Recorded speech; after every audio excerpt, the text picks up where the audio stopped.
My name is Drew Kottke with the Wisconsin Department of Transportation.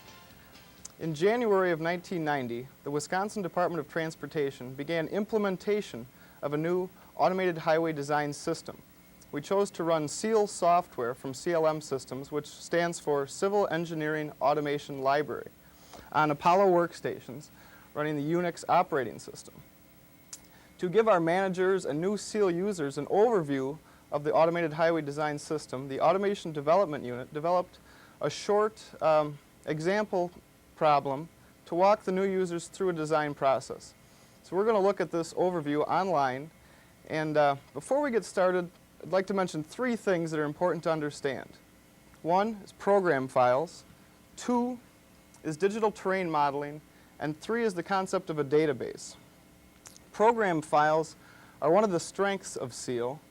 CEAL is command-driven. That is, the designer can enter one command at a time at the command prompt and watch the execution of that command, or he has the option of stringing together a series of commands into a program file and executing that entire program as if it was one command.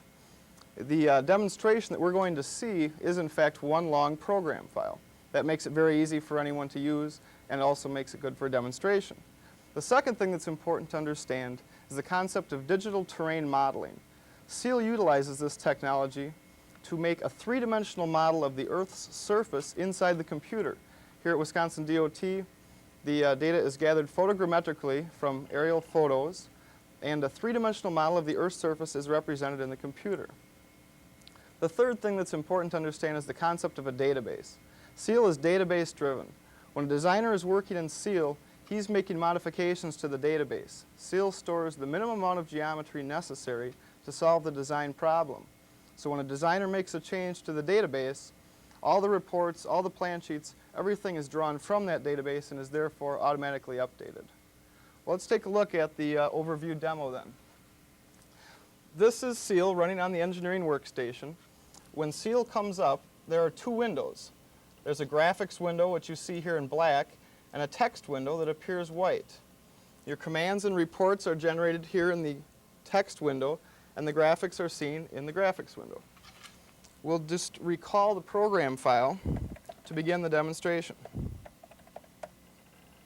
Now, as I said, this is one long program file, and it makes it very nice for hands-on learning and also for the management overview demonstration.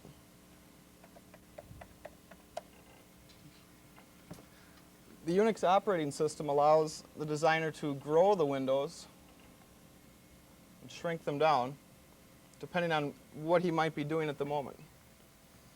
What we're seeing now is the program file recalling the data necessary for this design project. It's a short project, about 1,500 feet long, about one plan sheet long, and we'll take the sample project from beginning to end, that is from data collection all the way through to final plan sheets. And with this online demonstration, the new user just kind of can walk through and see the various aspects of the automated highway design system. We see that the data restore is complete. Now, the first thing a designer would do when he begins a project would be to take a look at his mapping data and his cross-section data.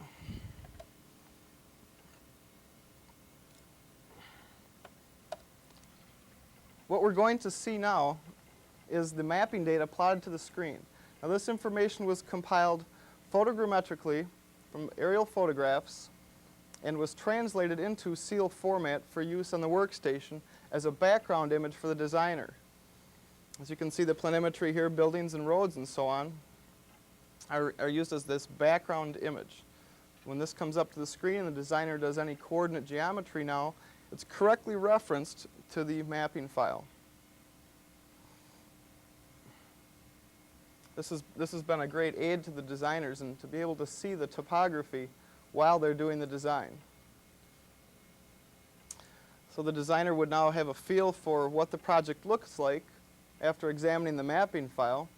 He's then likely to examine his cross-sections, the contours in the area, and also construct the digital terrain model. Now, as we mentioned earlier, the digital terrain model for this project has already been constructed. We'll see some of the applications that can be taken advantage of here. For instance, the designer can plot contours of the corridor through which he's designing the highway. Now you'll notice that the system is not saving a picture of the contours. It's actually calculating and plotting the contours on the fly using that three-dimensional model of the Earth's surface. The command to plot the contours was plot contours at even 2-foot intervals. It's important to differentiate between that and plotting a saved picture of the contour, because now we can say plot contours at an even 10-foot interval. This goes back to the database concept as well. CEAL calculates things on the fly as opposed to storing and saving all this information. Something else a designer would be interested in seeing is a plot of his TIN model. TIN stands for Triangulated Irregular Network. That is the digital terrain model, and you'll see it coming up here in red. Each point has an X, Y, Z value, a horizontal and a vertical location, and it's connected to its two nearest neighboring points by a series of triangles. Thus, the Earth's surface is modeled as a series of triangular planar facets. And it's the use of this technology that allows the designer to calculate profiles, cross-sections, and contours at any interval as long as it's within the limits of his digital terrain model coverage. So the designer could now examine his TIN model, making sure that he has strong triangles and knows the limits of his model. CEAL also provides a section model analysis routine. The designer, once he's cut cross-sections from his digital terrain model, can use this routine to check for errors that might be in the data. For instance, a spike in the data, duplicate points, points very close together, extremely steep slopes. And we can see that, in fact, CEAL did find an extremely steep slope at station 81 plus 50. And it turns out that was a shot at the edge of the pavement and a shot on the shoulder, very close together but different by a couple tenths in elevation. So that's flagged there. The designer would be able to check on all those kinds of things that CEAL flagged for him at that point.